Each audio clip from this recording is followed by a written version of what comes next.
नमस्ते। अ, सभी लोगों को मेरा नमस्कार और मैं आशा करता हूँ कि आप लोग सुरक्षित हैं।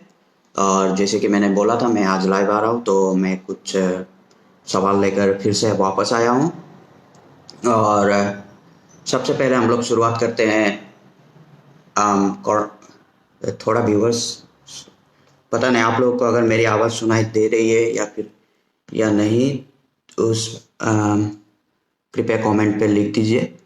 और सबसे पहले मैं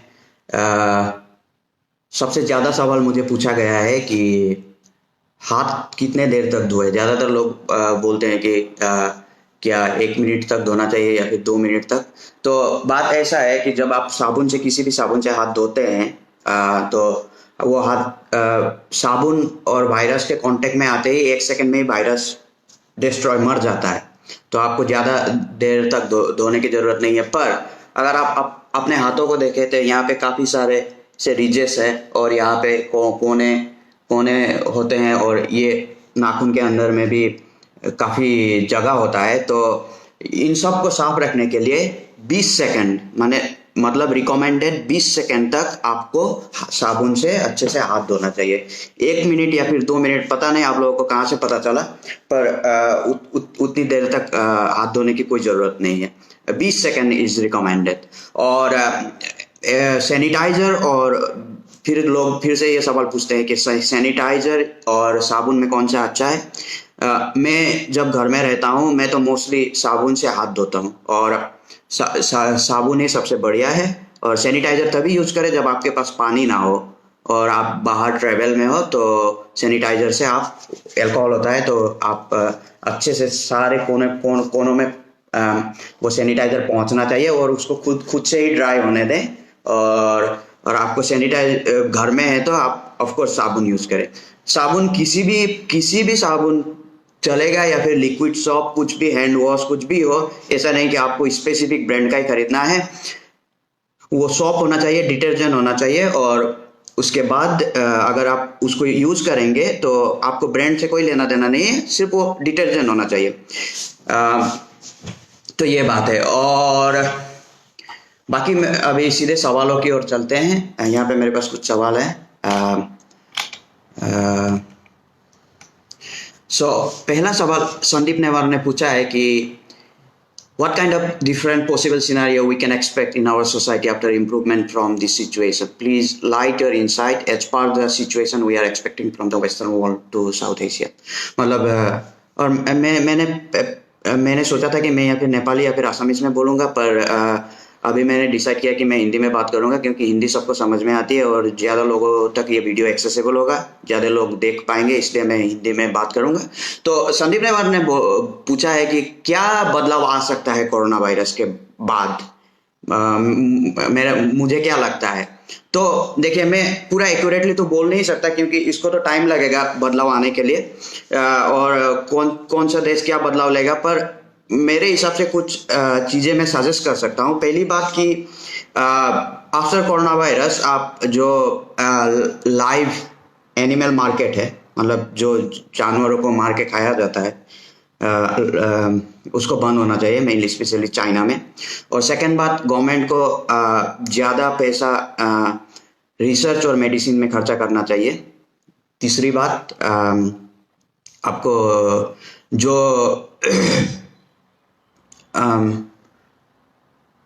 ये ऐसे इमरजेंसी सिचुएशन के लिए गवर्नमेंट को हमेशा प्रिपेयर्ड रहना चाहिए। क्योंकि अभी देखा गया है कि गवर्नमेंट का प्रिपेयर्डनेस की कमी का वजह से भी कोरोना वायरस काफ़ी फैला है। तो ये कुछ चीज़ें हैं जो मैं चाहता हूं कि बदलाव हो और लोग ज़्यादा मिलजुल कर काम करना शुरू करें। इसके बाद मैं ये चाहता हूं, पर अभी कोरोना वायरस को पूरी तरह से हटने में कितना वक्त लगेगा ये तो अभी कहा नहीं जा सकता। तो देखते हैं क्या होता है, इसके बाद क्या क्या बदलाव आता है। बहुत अच्छा सवाल पूछा है संदीप नेवार ने। और दूसरा सवाल पूछा है प्रिया उपाध्याय ने। what measures we need to take if we want to step out from home beside wearing mask and maintain distance from people. So मैं इस बात पे कहना चाहूंगा कि अभी तो सबसे बेस्ट यही है, आप मास्क पहने और लोगों से डिस्टेंस बनाए रखें। इससे अच्छा मेजर्स कोई नहीं है प्रिया उपाध्याय, और यही सबसे बेस्ट है, यही रिकमेंडेड है, यही सबसे बेस्ट है।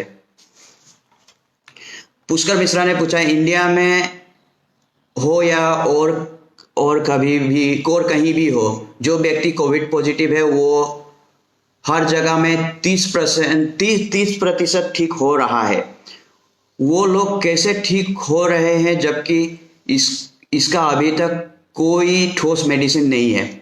30% व्यक्ति जिस मेडिसिन से ठीक हो रहे हैं वो बाकी 70% को क्यों उस दवा से ठीक नहीं हो रहा है, इसका क्या कारण हो सकता है? मिश्रा जी, आपका सवाल थोड़ा गलत है। एक्चुअली ज़्यादा 90% से ज़्यादा लोग कोरोना वायरस से ठीक होते हैं, तो 92-93% लोग देख के होता है। तो और कोरोना वायरस को ठीक करने में जी अभी तक दवा नहीं है, पर हम लोग का जो बीमार प्रतिरोधी क्षमता होता है वो कोरोना वायरस को ठीक करता है। और कुछ लोगों में ये बीमार प्रतिरोधी क्षमता ज़्यादा होता है, कुछ लोगों में कम होता है।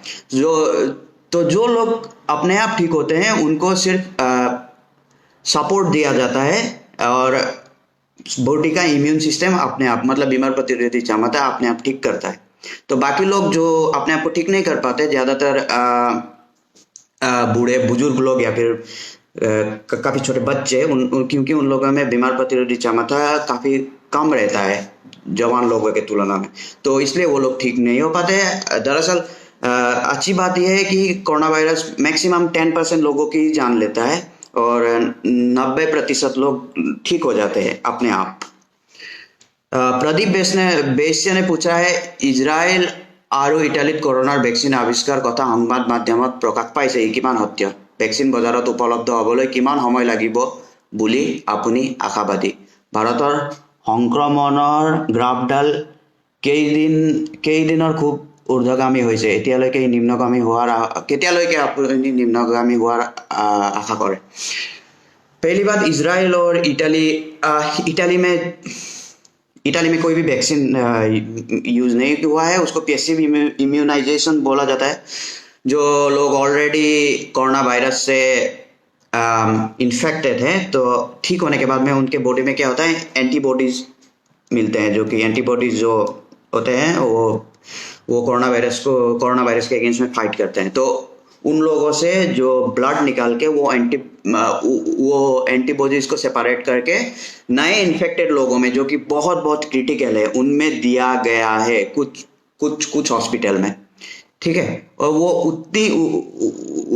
उतना कारगर रूप से सभी हॉस्पिटलों में अप्लाई नहीं किया जा सका है, क्योंकि वो काफ़ी एक तो इनएफिशिएंट प्रोसेस है और एक काफ़ी लेंथी भी है, और इसके लिए तो इसको वैक्सीन आप लोग नहीं बोल सकते, इसको बोलते हैं पैसिव इम्यूनाइजेशन। तो ये जो आप पता नहीं आपको कहाँ से मिला, ये इजराइल और इजराइल का जो बात है, इजराइल का एक कंपनी ने दावा किया था कुछ दिन पहले, 4-5 दिन पहले शायद, कि जो anti HIV medication, anti retroviral medication है, उससे कोरोना वायरस भी ठीक होता है। पर इसमें तो कुछ भी ऐसे साइंटिफिकली थियोरिटिकली तो इसको माना नहीं जा सकता है, क्योंकि HIV अलग बीमार हो गया, कोरोना वायरस अलग बीमार हो गया, दोनों वायरस अलग अलग प्रजाति के, अलग अलग फैमिली के हैं। तो ये दोनों बातों में उतनी सच्चाई नहीं है। आप इन बातों पे, मैं तो पहले बोल चुका हूँ, फेक न्यूज पे ज़्यादा ध्यान मत दे। और हर कंपनी अभी दावा कर रहा है, ज़्यादातर हर लोग दावा कर रहे हैं कि उन्होंने कुछ ना कुछ निकाला है, क्योंकि अभी ये जो है हॉट टॉपिक है। पर अभी तक ऐसा कुछ निकला नहीं है। हाँ, वैक्सीन निकला है, कोरोना वायरस का वैक्सीन फेज 3 क्लिनिकल ट्रायल में है, वो ऑक्सफोर्ड यूनिवर्सिटी और इंपीरियल कॉलेज लंदन UK में कोरोना वायरस आते ही काफ़ी रिसर्च हुआ था, और अभी तो फेज 3 क्लिनिकल ट्रायल में है। उसके बाद में वॉलंटियर ट्रायल होगा, तो वैक्सीन निकलेगा। आप लोग चिंता मत कीजिए, पर थोड़ा वक्त लगेगा, क्योंकि वैक्सीन निकालने का एक प्रोसेस होता है, डायरेक्ट लैब में बन के डायरेक्ट मार्केट में नहीं लाया जा सकता। तो और क्योंकि जो कि ऑक्सफोर्ड यूनिवर्सिटी और इंपीरियल कॉलेज लंदन काफ़ी रेपुटेड और फेमस यूनिवर्सिटीज़ हैं, तो ये लोग जो भी वैक्सीन या फिर कुछ भी निकालेंगे उसका वो ज़्यादा कारगर होगा। तो आप लोग इन फेक न्यूज़ पर ज़्यादा ध्यान मत दें। इजराइल और इटली में, हाँ इटली में जो चल रहा है एंटीबॉडीज निकाल के, पर उतना ज़्यादा लोगों को नहीं, कुछ बहुत सीरियसली लोगों को ही दिया गया है। और इंडिया में भी शायद ऐसा ही कुछ plasma exchange therapy, convulsant plasma exchange therapy चल रहा है, वो भी एक ही टाइप का इटली में जो प्रोसीड्यूर यूज होता है ऑलमोस्ट एक ही है।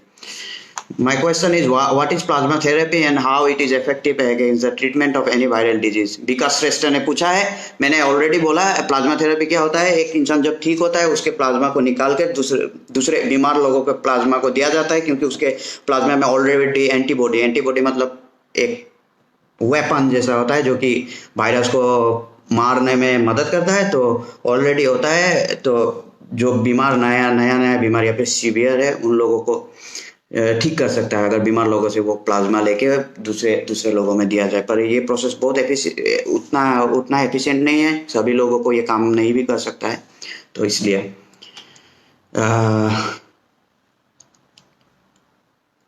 सागरिका मिश्रा ने पूछा है हमें कब तक इस डर के साथ जीना होगा। काफी लोग दावा कर चुके हैं कि उन्होंने कोई दवाई खोज निकाला, सच्चाई क्या है। पहली बात मिश्रा जी, आपको डर के साथ जीने की कोई ज़रूरत नहीं है। आप सेफली जिए, आप सेफ्टी मेंटेन करें। अगर आप सेफ्टी मेंटेन करेंगे तो आपको डरने की कोई ज़रूरत नहीं होगी। और हाँ, ये बात तो सही है कि बहुत लोग दावा कर चुके हैं कि उन्होंने कुछ ना कुछ ट्रीटमेंट निकाला है, पर अफसोस ज़्यादातर कुछ दावे फेक है, कुछ दावे एफिशिएंट नहीं है। पर वैक्सीन अभी जो ऑक्सफोर्ड यूनिवर्सिटी और इंपीरियल कॉलेज में जो वैक्सीन निकाला है वो अभी ऑन प्रोसेस है, तो उसको भी थोड़ा मार्केट में आने को तो टाइम लगेगा। तो आप कृपया सोशल डिस्टेंसिंग बनाए रखें और डरे मत, और साबुन से हाथ धोए हमेशा। और एक सवाल पूछा है रिम्पा डुंगेल ने। ये बोलती हैं कि normally it takes minimum 8 years for drug to come out in the market। ये बोलती है कि हमें इन जनरल 8 साल 9 साल लगता है एक ड्रग को मार्केट में आने के लिए, और क्योंकि बहुत प्रोसेस होता है, pre clinical trial, clinical trial, फिर ह्यूमन ट्रायल बहुत होते हैं, और उसका सेफ्टी रेगुलेशन सब देखना पड़ता है। तो ये बोलती है कि ऐसे सिचुएशन में in this kind of situation क्या गवर्नमेंट को कुछ ये प्रोसेस में बदलाव करना चाहिए ताकि ड्रग्स जल्दी से जल्दी निकाला जा सके। गवर्नमेंट ऑलरेडी कर रही है, साइंटिस्ट लोग भी कुछ बहुत सारे चीज़ों में इम्प्रोवाइज कर रहे हैं ताकि ड्रग्स को जल्दी से जल्दी मार्केट में लाया जा सके, क्योंकि ये सिचुएशन काफ़ी मतलब फैल चुका है और पेंडेमिक हो चुका है। तो ऑफ कोर्स बाकी ड्रग्स को जो कि आराम से निकाला जाता है, जो नॉर्मल प्रोसीड्यूर है वो नॉन इमरजेंसी ड्रग, मतलब इतना इमरजेंसी नहीं हो उन लोगों के लिए होता है। ये कोरोना वायरस का ड्रग रिसर्च में काफ़ी सारा चीज़ों को बहुत फास्ट किया गया है ताकि बहुत जल्दी निकले, इसको हाई प्रायोरिटी दिया गया है। ऑफ कोर्स 8 साल तो नहीं लगेगा, तो 8 साल को 1 साल या 1.5 साल में 1.5 साल तक निकालने का टारगेट है। तो रिम्पा डुंगेल ने अच्छा सवाल पूछा है, तो उतना वक्त नहीं लगेगा। अब काफ़ी सारे स्टेप्स को हटा दिए गए हैं या फिर फास्ट कर दिए गए हैं, और जो स्टेप होते हैं ड्रग निकालने के वो लोगों की सेफ्टी के लिए है, हम लोग सबकी सेफ्टी के लिए है। तो इसलिए इसको तो करना ही पड़ता है, पर कुछ चीज़ों में छूट दी गई है। और my another question is normally in phase 1 of clinical trials, healthy volunteers are chosen except for AIDS and cancer drug. But what about the COVID-19 pandemic? Are healthy volunteer closed or infected patients? Actually जो drug trial होगा, vaccine trial में भी क्या किया गया है, बहुत सारे लोगों को वैक्सीनेट किया गया है। फॉर एग्जांपल 100 लोगों को, तो उनको वैक्सीन देने के बाद में उनको ऐसे नॉर्मली अपना लाइफ जीने को छोड़ दिया जाता है। तो अगर फॉर एग्जांपल उस एरिया में ज़्यादातर लोग बीमार पड़ गए पर वो 100 लोग बीमार नहीं पड़े, तो इससे ये पता चलता है कि वैक्सीन काम कर रहा है। इनका सवाल ये है कि ये पूछ रही है कि क्लिनिकल ट्रायल्स में हेल्दी वॉलेंटियर, मतलब जो लोग बीमार नहीं हो उनको सिलेक्ट किया जाता है, तो कोविड-19 पेंडेमिक में क्या होगा? वो कोविड-19 पेंडेमिक में भी हेल्दी लोगों को ही वैक्सीनेशन को ट्राई करने के लिए हेल्दी लोगों को ही सिलेक्ट किया गया है और उनको अपना नॉर्मल लाइफ जीने को दिया गया है। फॉर एग्जांपल 1000 लोग में से एक या दो बीमार पड़ गए और उनके आसपास वो एरिया में पकड़ लीजिए 10% बीमार है और उन लोगों में एक भी बीमार नहीं है, तो मतलब इसका मतलब है कि वैक्सीन काम कर रहा है। तो ऐसे ऐसे ऐसे चेक किया जाता है ऐसे पेंडेमिक सिचुएशन में। और ड्रग्स के लिए तो आपको जब जो लोग बीमार होते हैं उनको ट्राई किया जाता है, उनको ड्रग्स दिया जाता है, उनको मेडिसिन दिया जाता है ताकि ये पता चले कि वो लोग ठीक है ठीक हो जाएंगे इस ड्रग से या फिर नहीं। अभी सवाल तो इतने ही थे, तो अभी मैं देखता हूँ कि आप लोगों का क्या सवाल है।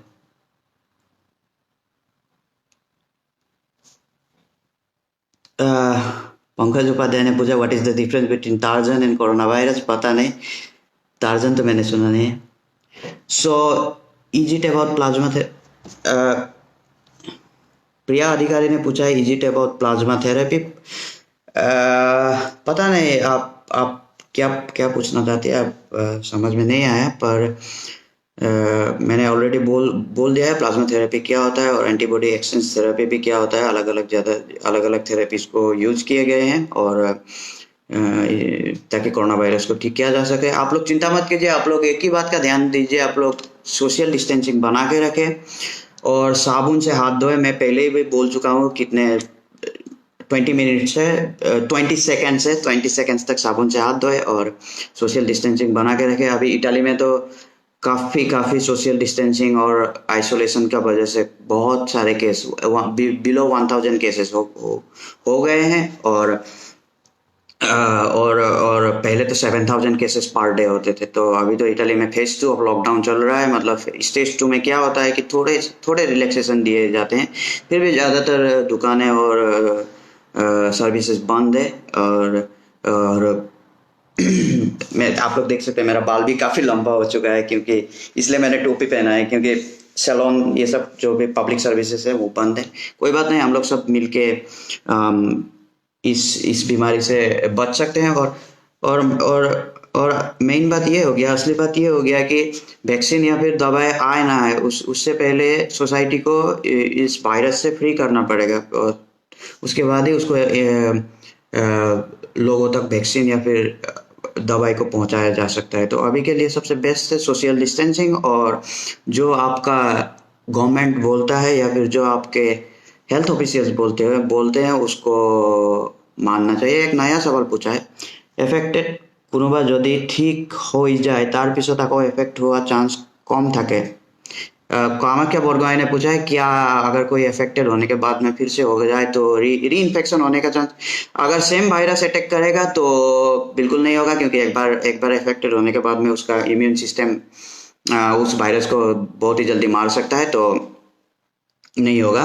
अगर कोरोना वायरस का अगर कोई न्यू स्ट्रेन आ जाए तब होने का चांसेस है इन फ्यूचर, मतलब, पर ऐसे इस कोरोना वायरस से तो नहीं होगा। भारत और संक्रमण ग्राफ डाल केतिया निम्नगामी हो। हाँ, इन्होंने यहाँ पहले भी पूछा था, मैं इसको जो अभी कुछ बोला नहीं जा सकता है कि वो जो कर्व है वो इनका सवाल है कि जो इन्फेक्शन कर्व है ऐसे जाता है और नीचे आता है, तो ये पूछ रहे हैं कि कब नीचे आएगा।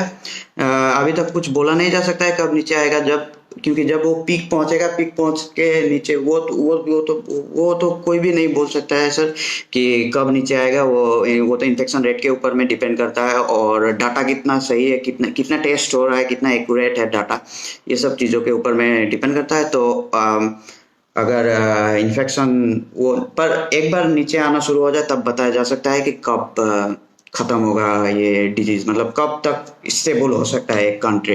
तो हम अभी तो सभी यही वेट कर रहे हैं कि जो ग्राफ है वो नीचे आ जाए और पीक पहुंच के नीचे आ जाए। तो मुझे लगता है मैंने जितने भी सवाल थे सवाल के जवाब दे दिए। और आप लोगों को शुक्रिया इस वीडियो को देखने के लिए। अगर आपको लगता है कि कोई इन्फॉर्मेशन, वीडियो को शेयर ज़रूर कीजिएगा, क्योंकि बाकी लोगों को भी पता चले कि शायद कुछ ऐसा इन्फॉर्मेशन हो जो उनको चाहिए था और जो कि इस वीडियो में था, और उनको पता चले कि क्योंकि। और मैं एक बात बताना चाहता हूँ जो कि संदीप नेवार ने पहले पूछा था कि इसके बाद में क्या करना चाहिए। मुझे लगता है कि साइंस एजुकेशन कंपलसरी कर देना चाहिए सभी सभी लोगों को, क्योंकि देखने को मिलता है कि सोसाइटी में जितने जितने बहुत कम है साइंस एजुकेशन, मेनली इंडिया में। वेस्टर्न वर्ल्ड में तो एक स्टैंडर्ड लेवल का साइंस एजुकेशन दिया जाता है, पर इंडिया या फिर इंडिया या फिर साउथ एशिया, वो जो उस एरिया में साइंस एजुकेशन बहुत कम है। जो कॉमन लोग होते हैं उन लोगों को बिल्कुल भी बेसिक साइंटिफिक नॉलेज नहीं होता है, जिसकी वजह से ऐसे सिचुएशन में, या फिर जो भी वार की सिचुएशन हो या फिर कुछ भी इमरजेंसी सिचुएशन में, लोगों को कंट्रोल करना बहुत मुश्किल हो जाता है, क्योंकि उन लोगों को बिल्कुल बिल्कुल भी आइडिया नहीं होता है कि क्या हो रहा है। तो अगर हिस्ट्री बुक हो या फिर कुछ भी बुक हो, अगर इन बुक्स में अगर ये पेंडेमिक के बारे में बताया जाए कि ऐसे ऐसे हुआ था इन द पास्ट, दूसरे दूसरे दूसरे दूसरे चीज़ों को हटाकर जो कि उतने यूजलेस तो नहीं होते हैं, और या फिर जो साइंस का जो स्कूल लेवल तक का जो साइंस होता है उसको अगर थोड़ा हाई लेवल तक किया जाए, ताकि लोगों को एटलीस्ट थोड़ा पता चले कि एक्चुअली काम कैसे होता है, बायोलॉजी क्या होता है या फिर फिजिक्स क्या होता है।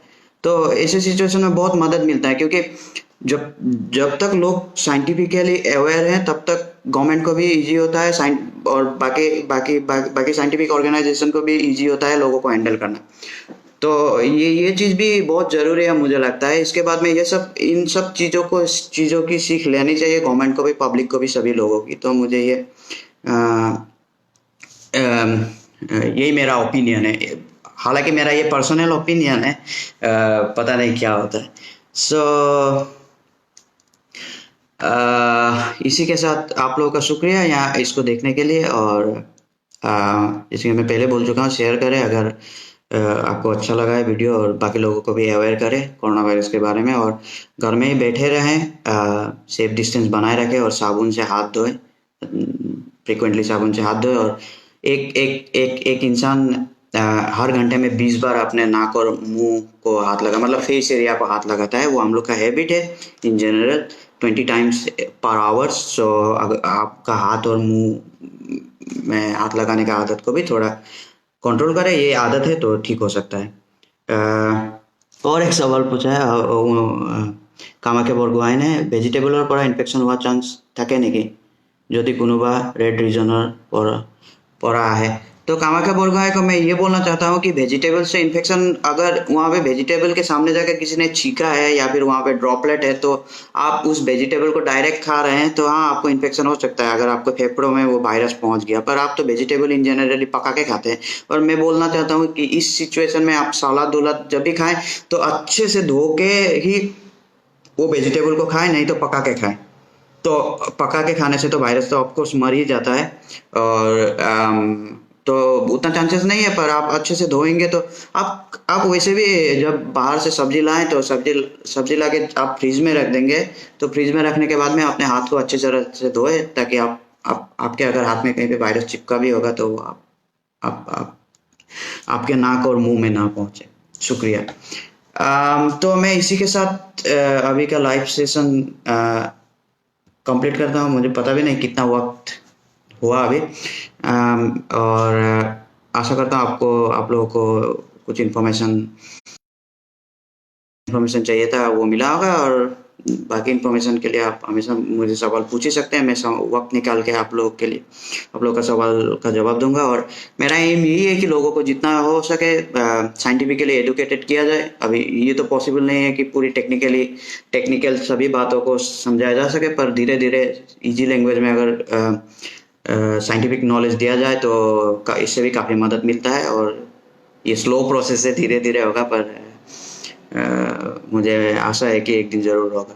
तो शुक्रिया आप सभी लोगों को, धन्यवाद और नमस्कार।